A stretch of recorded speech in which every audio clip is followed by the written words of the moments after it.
ఇది కొత్తదండి. కేంద్ర ప్రభుత్వం మనకి గత 10 సంవత్సరాలుగా ఎంతో మేలు చేస్తుంది. కాకపోతే వార్తల్లో సరిగా రాదు. ఎందుకు ఎక్కువ మంది వార్తలు యూట్యూబ్ లేకపోతే టీవీలో చూడటం వల్ల ఇలాంటి చిన్న చిన్న వార్తలు చూపియరు. కేంద్ర ప్రభుత్వం మనకి వీటికి ఎక్కువ మంది ఆకర్షితులు కారని ఇవి చూడరనమాట. అదే ఎవరైనా యాక్సిడెంట్ అయింది, చనిపోయారు అంటే అవి మ్యూజిక్ పెట్టి హైలైట్గా చూపిస్తారు. ఇక్కడ చూడండి, ఇక్కడ ఈ ఆంధ్రప్రదేశ్లో 85 కిలోమీటర్లు, తెలంగాణలో 19 కిలోమీటర్ల రైల్వే ట్రాక్ నిర్మాణం అని ఉంది కదా. ఇక్కడ పశ్చిమ బెంగాల్లో అసన్సోల్ నుంచి వరంగల్ వరకు 1316 కిలోమీటర్ల మేర తలపెట్టిన రైల్వే కారిడార్ అనమాట. అంటే అన్ని కంటిన్యూగా రైల్వే మార్గం ఉంటుందా అంటే మనం చెప్పలేం. కాకపోతే ఏంటంటే అక్కడెక్కడెక్కడైతే కనెక్టివిటీ మిస్ అయిందో అవి కలుపుతారు. ఇప్పుడు మల్కన్గిరి పాండురంగాపురం మధ్య కొత్త రైల్వే మార్గం నిర్మించనున్నట్లు రైల్వే మంత్రి అశ్విన్ వైష్ణవ్ స్పష్టం చేశారు. వీళ్ళు చెప్పారు, బట్ ఎంత కాలంలో చేస్తారు, దీని ప్లాన్ ఏంటి అనేది మళ్ళీ ఎప్పుడుకో చెప్తారు. ప్రజలు ఇది అడగాలి, లేదంటే పాలకులు అడగాలి, లేదంటే దీని మీద ఏదైనా కంపెనీస్కి లాభాలుండి వాళ్ళన్నా అడగాలి. అలా అడిగితేనే ఇవి ముందుకెళ్తాయి. జనరల్గా ఇలాంటి న్యూస్ గత 40 ఏళ్ళుగా వింటూనే ఉన్నారు ప్రజలు. అదేమి కార్యరూపం దాల్చో దాదాపుగా. చూద్దాం. ఇది అసన్సోల్ టు వరంగల్ కారిడార్లో భాగంగా. Okay, same news. ఇప్పుడు కిందకు వెళ్తే మనం దీంట్లో ఇక్కడ సంథింగ్ ఇక్కడ చూడండి, ఆంధ్రప్రదేశ్లో 85.5 కిలోమీటర్ల మేర సాగుతుంది, తెలంగాణలో 19. దీనివల్ల తూర్పుగోదావరి, భద్రాద్రి కొత్తగూడెం జిల్లాలకు ఎక్కువ ప్రయోజనం కలుగుతుంది. ఇది green field project. Green field project అంటే ప్రస్తుతం ఏదో కొండలు, గుట్టలు, వాగులు, వంకలు అలా ఖాళీగా, అంటే ఏ కన్స్ట్రక్షన్ లేని ప్లేస్ అనమాట, దాంట్లో కడతారు. సో ఇక్కడ ఇప్పటి వరకు ఏంటంటే ఇక్కడ ఒక రూట్ పడాలని ఎప్పటించో అనుకుంటున్నారు. ఈ భద్రాద్రి కొత్తగూడెం, తూర్పుగోదావరి ఈ ప్లేస్లో సీలేరు ఇవి ఉంటాయి కదా, అక్కడ అసలు రైల్వే మార్గాలు లేవు, అన్ని కొండలు ఉంటాయి, నక్సల్ ఏరియా. చాలా సంవత్సరాలు అక్కడ ఇటువంటి మోడ్రన్ డెవలప్మెంట్ లేదు.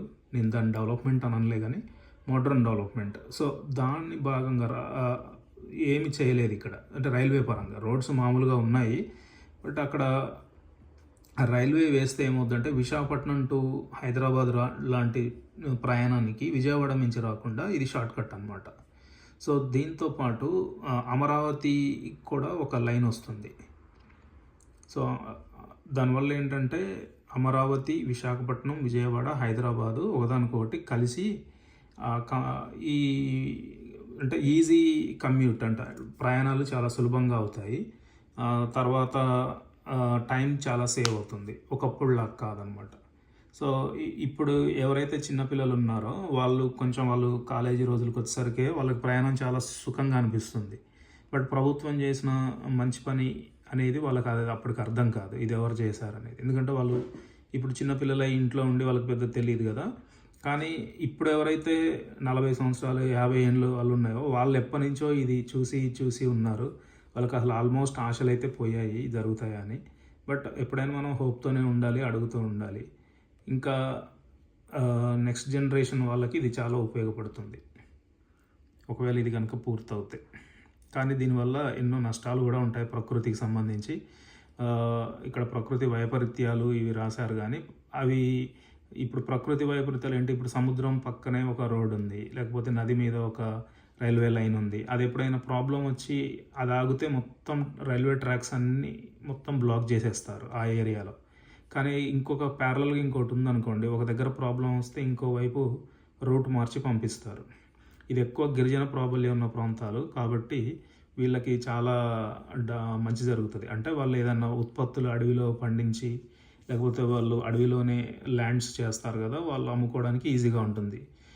ఇక్కడ ఎవరైతే గిరిజన ప్రాబల్యంలో వాళ్ళు ఎవరైతే మార్కెటింగ్ బాగా చదువుకుంటారో ఆ పిల్లలు ఇప్పుడు పెద్ద అయ్యేసరికి వాళ్ళు మార్కెటింగ్ చేసుకోవడానికి నిజంగా అక్కడే పుట్టి పెరిగి అక్కడే చేస్తారా సొంత ఊర్లో అంటే జనరల్గా చేయరు. మన ఇండియన్ మైండ్ సెట్, ఇంకో ఊరికి వెళ్తూ ఉంటాం.